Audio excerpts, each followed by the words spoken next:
தீமை உங்களை வெல்ல விடாதீர்கள், நன்மையால் தீமையை வெல்லுங்கள்.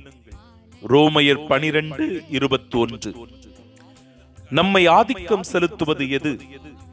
நன்மையா தீமையா? பல நேரங்களில் தீமைதான் நம்மை ஆதிக்கம் செலுத்துகிறது.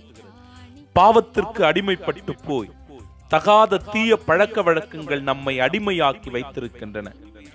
குடிப்பழக்கம், போதை பழக்கம், கோபகுணம், பணத்தாசை, விளம்பர மோகம், பொருள் மோகம், இவை அனைத்தும் ஒரு மனிதனை அவனுக்கு தெரியாமலேயே அந்த தீமை வலையில் சிக்க வைத்திருக்கிறது. நாமும் எது நல்லது எது கெட்டது என தெரிந்தும் உலகம் போகிற போக்கில் சென்று கொண்டே இருக்கிறோம். நம்மால் சிலவற்றை நிராகரிக்க முடியாத அளவிற்கு நம் சிந்தைகளில் அவை ஊடுருவி மனதில் ஆசையால் நீங்கா இடம் பெற்றிருக்கிறது. தீமை தலைவிரித்தாடும் போது அங்கு நன்மைக்கு இடமில்லாமல் போகிறது.